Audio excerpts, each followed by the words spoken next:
Bom, com a formação do nosso sistema solar e a formação dos planetas que deles fazem parte, começou a ocorrer um resfriamento da superfície do nosso planeta. Esse resfriamento possibilitou a condensação da água, certo?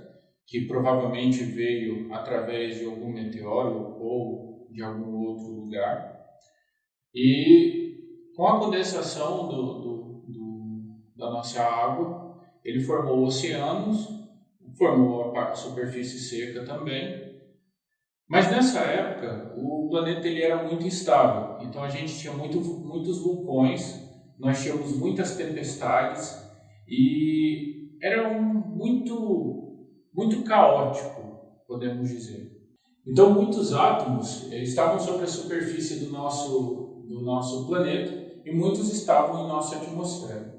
E devido a essas tempestades, muitas delas eletromagnéticas, esses vulcões liberando muitos átomos na nossa superfície, na nossa atmosfera, esses átomos eles começaram a se combinar e eles começaram a formar moléculas, e essas moléculas elas começaram a precipitar no mar.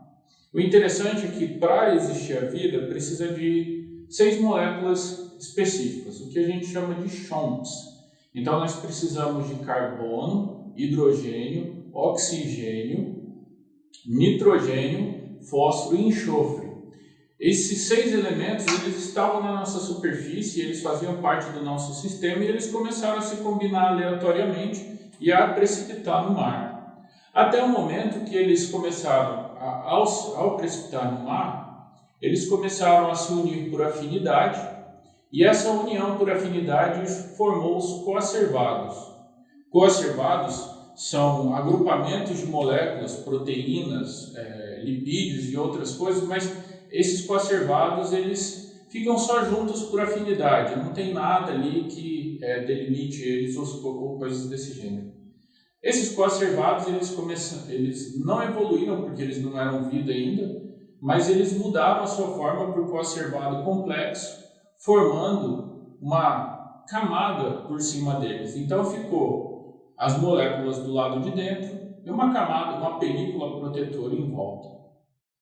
Dado o momento, não se sabe como, essas moléculas de dentro do coacervado, elas começaram a reagir entre si e aí surgiu a primeira vida que nós temos no nosso sistema, que foram os organismos procariontes. O que vocês devem conhecer mais hoje por bactérias. Nós temos vários tipos de bactérias, mas ainda temos bactérias muito primitivas daquela época, que são os seres procariontes. Esses organismos procariontes, eles encontraram um ambiente muito favorável para a vida. Tinha muito alimento disponível, a temperatura era ideal e eles podiam fazer as reações que eles necessitavam para viver e para se reproduzir. E eles começaram a evoluir. Eles começaram a sofrer mutações, eles começaram a se modificar nesse ambiente.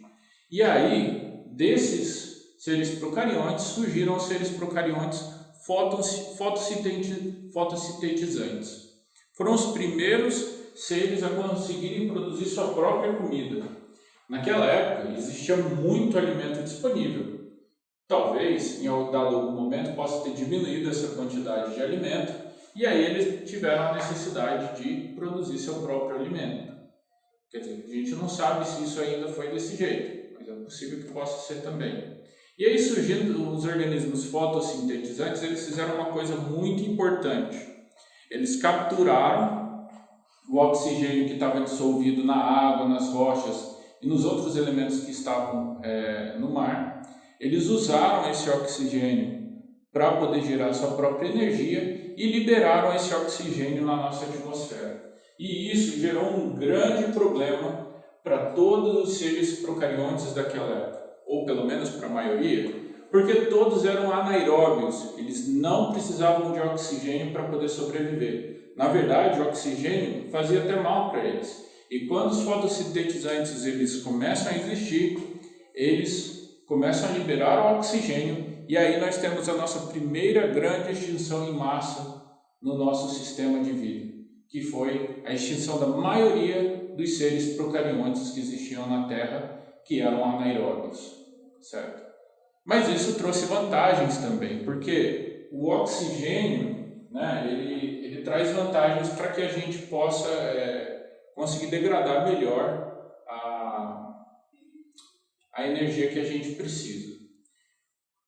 Disso, vieram surgindo interações entre os seres procariontes, e esses seres procariontes eles começaram a interagir, na verdade, por questão de alimento mesmo. Um ser procarionte maior, ele ingeria um ser procarionte menor e tirava energia disso. Porém, em um dado momento, esse ser procarionte maior ele se alimentou do ser procarionte menor, só que ele obteve uma vantagem evolutiva com isso. A gente chama essa vantagem evolutiva e esse evento de endossimbiose. E por que a gente chama isso de endossimbiose? Porque é uma simbiose dentro da célula. Então, ao englobar essa célula menor, a célula maior ganha uma vantagem energética. Então, um ser que ele é procarionte e ele faz o que a gente chama de fermentação alcoólica ou fermentação lática, eles conseguem uma pouca quantidade de energia. Então, é bem pouquinho que eles conseguem ali. Mas a partir do momento que houver essa interação de um ser procarionte e outro ser procarionte, eles tiveram um ganho de energia, de potencial de energia muito grande. Então, quando a gente faz fermentação, quando você faz assim, todo o mecanismo de fermentação, de uma molécula de glicose você consegue gerar apenas 2 ATPs, que são unidades de energia celular. Mas quando você faz a glicólise através da respiração, que foi a partir desse momento as células começaram a respirar, você tem um ganho de energia e a partir dessa mesma molécula de glicose você consegue gerar 28 ATPs ao final. Então você tem uma grande geração de energia só porque 2 células resolveram interagir. Então hoje a gente tem as células e elas possuem mitocôndrias ou cloroplastos. Ou pode ter mitocôndria e cloroplasto, né? E aí surgiram 2 linhagens que a gente tem em celular até hoje, que é a linhagem vegetal, que está em cima, e a linhagem que ela é animal, que é a de baixo. Então você vai ver no desenho verdinho em cima e o roxinho embaixo, certo? E não foi só isso que aconteceu durante a endossimbiose, né? Um pouquinho mais para frente, as células elas começaram a ganhar um envoltório no núcleo. Começou a ter um núcleo delimitado, o núcleo num lugarzinho só. E aí surgem os seres eucariontes. E os seres eucariontes eles são muito mais organizados para poder utilizar essa energia que é dada pela respiração. E aí eles começaram a evoluir. Sempre que a gente tem um ganho de energia, a gente tem uma evolução. Quer dizer, pode ser, não sempre, mas nesse caso ocorreu uma evolução. Por quê? Pensa só, se você mora numa casa e você ganha R$1.000 por mês, então você vai fazer suas compras do mês, vai pagar suas contas e vai ficar bem apertado mesmo, porque vai ficar difícil de você pagar todas as contas e se manter. E aí você não vai, por exemplo, ter um carro, você não vai poder comprar um carro, porque o carro é um gasto a mais que você não pode ter porque você não tem um salário tão bom. Mas digamos que você estudou bastante, você se esforçou muito e aí você conseguiu um emprego melhor e seu salário subiu para uns 3.000. Você já conseguia viver com seus R$1.000 e agora você tem mais R$2.000 sobrando. Então você vai começar a investir em coisas diferentes. Então as células elas começaram a desenvolver estruturas diferentes nessa época. Então elas começaram a desenvolver cílios, flagelos, formas diferentes, começaram a se tornar organismos pluricelulares, né? Viviam várias células agrupadas. Depois eles se tornaram organismos multicelulares. E qual a diferença básica entre pluricelular e multicelular? Pluricelular é um organismo grande, feito por várias células, mas são todas as mesmas células. E qual é a desvantagem de ser pluricelular? A desvantagem é que todas as células precisam fazer exatamente todas as coisas. Elas precisam se movimentar, elas precisam se alimentar, elas precisam digerir o alimento, elas precisam fazer muitas coisas. E isso limita o organismo. Mas com o surgimento dos seres multicelulares, essa limitação é vencida. Por quê? Com a multicelularidade, cada célula tinha uma função. E quando você é especialista em uma coisa, você desempenha aquela função melhor. Por exemplo, se eu sou um carpinteiro, formado, fiz os cursos tudo bonitinho, então eu vou conseguir fazer um trabalho melhor na madeira do que, por exemplo, um médico. O médico não é especializado em carpintaria, então ele não vai conseguir desenvolver um trabalho tão bem feito quanto um carpinteiro. Cada um tem a sua área. No organismo multicelular é a mesma coisa, então a gente vai ter uma célula que é responsável por movimentar, uma célula que é responsável por digerir o alimento, uma célula que é responsável por transportar esse alimento pelo organismo. E hoje a gente tem um exemplo muito bom de multicelularidade, que somos nós mesmos. Então a gente tem nosso cérebro ele só precisa se preocupar em transmitir impulso nervoso. Ele não precisa de mais nada. Nada. Por quê? Se ele precisar se proteger, quem faz? São as células brancas. Se ele precisar se alimentar, quem faz? Estômago, intestino, sangue, tudo faz.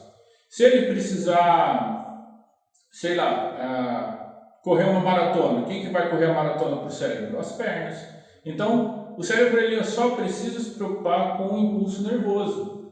E o resto o corpo vai fazendo. Por exemplo, o olho, ele vai precisar ali de captar as imagens, tudo, vai fazer a transmissão para o cérebro, mas ele não vai precisar processar essa informação. Quem vai processar é o cérebro. Minha pele vai proteger contra as bactérias. Meu osso não precisa se preocupar em proteger contra as bactérias do ar, porque minha pele vai fazer isso para ele. Então a gente tem esses organismos multicelulares e a gente vai ter também a reprodução sexuada, que vai gerar uma variabilidade genética muito maior nesses organismos, e aí vão surgindo as outras formas de vida. Então nós vamos ter dessas duas linhagens as plantas, que naquela época começaram a surgir as plantas aquáticas na forma de algas, e também os invertebrados, que começam a surgir nessa época. Surgiram também, logo após, os vertebrados, que são aqueles que possuem coluna vertebral, e muita gente confunde coluna vertebral com osso. Você pergunta para a pessoa, o que é um vertebrado? A maioria das pessoas fala, é um ser que tem osso. Não é um ser que tem osso, é um ser que tem coluna. Porque a gente tem um grupo de animais vivos hoje que eles não possuem ossos em sua coluna vertebral, que são os tubarões, e mesmo assim eles são vertebrados. Tudo isso aconteceu dentro do mar. E por que isso aconteceu dentro do mar? Porque nessa época os animais eles não tinham uma proteção essencial para a vida, que é a camada de ozônio. Nessa época nem tinha oxigênio suficiente para poder gerar a camada de ozônio, que é O3. Só a partir dos organismos fotossintetizantes que nós começamos a ter a liberação de oxigênio e começamos a ter a formação da nossa camada de ozônio. A Terra ela era muito quente. Os raios ultravioletas e infravermelhos e todas aquelas coisas que causam câncer vindos do Sol estavam incidindo sobre a superfície. Porém, durante um período, essa proteção começou a existir na Terra. E aí, o oxigênio se formando a camada de ozônio, alguns seres eles começaram a se desenvolver de forma a conseguir migrar de dentro da água para dentro da Terra. O primeiro ser que conseguiu fazer essa migração foram as plantas. E por quê? Porque as plantas elas desenvolveram uma estrutura chamada cutícula. E essa cutícula é uma camada serosa que tem em cima de toda a planta. E essa camada serosa impede que a água deixe o corpo da planta. E essa camada serosa também protege contra o vento, protege contra o sol E ela, que estava sempre dentro d'água, ela consegue migrar para dentro da superfície da Terra. Nisso, ela consegue um ambiente totalmente novo, não explorado, e consegue se desenvolver muito, né? E ela começa a migrar para dentro do continente. Essas plantas, elas começaram a controlar a circulação de ventos na superfície da Terra, que era um problema também, porque os ventos eram muito fortes, muito rápidos, e aí eles não deixavam que nada que fosse vivo se desenvolvesse na superfície. Então essas plantas começaram a controlar e reduzir a velocidade do vento que estava circulando no nosso planeta.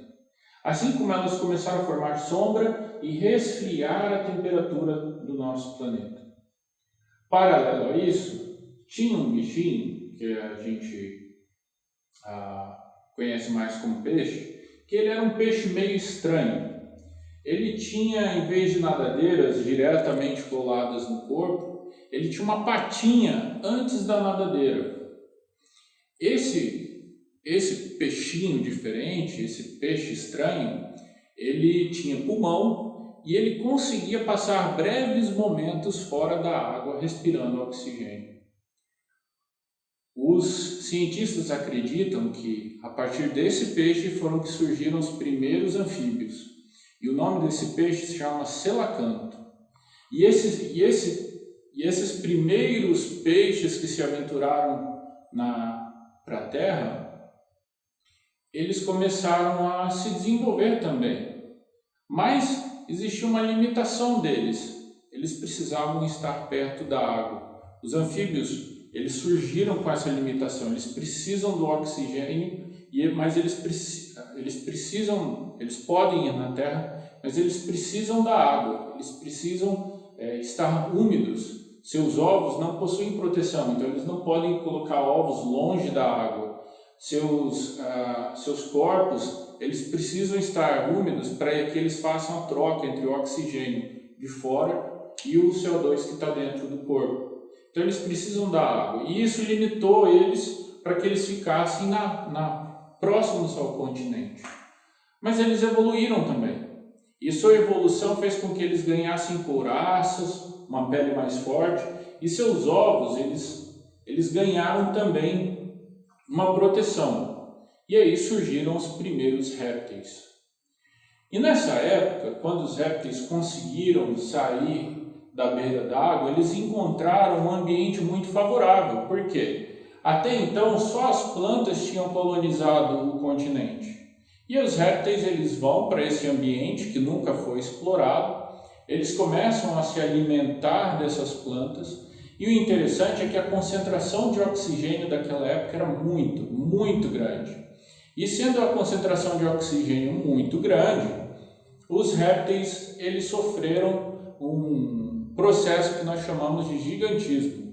Eles se tornaram muito grandes. E aí surgem os dinossauros.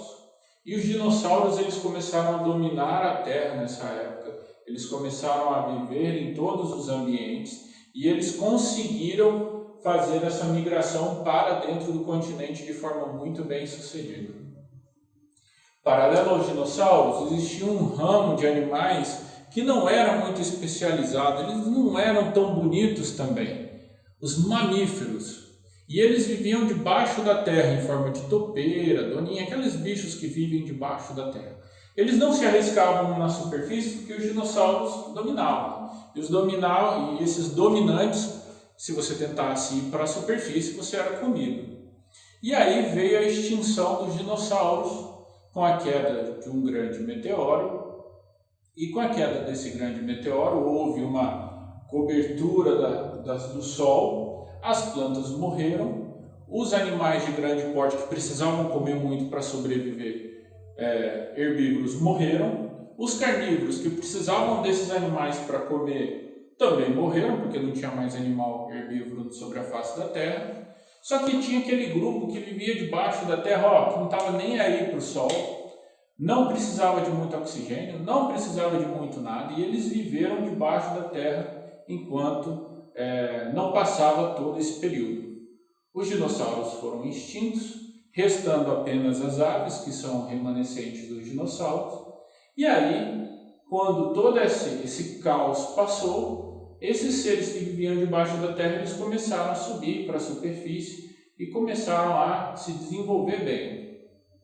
E eles tinham uma grande disponibilidade de alimento nessa época, uma grande disponibilidade de oxigênio também, então surgem, né, os grandes mamíferos, né, o evento de gigantismo dos mamíferos. E eles dominam a Terra durante um bom tempo. Só que aí veio a Era do Gelo também. E a Era do Gelo eliminou grande parte dos grandes mamíferos. E aí houve um grupo que era menos especializado, menos dependente de tanta energia, e esse grupo começou a dominar a Terra, que são os animais que a gente tem hoje, incluindo nós mesmos. Então essa foi toda a história da vida da Terra. É óbvio, existem muitos detalhes que a gente poderia entrar e estudar bastante, mas aqui é só um resumo para que a gente possa entender mais ou menos como começou a vida na Terra.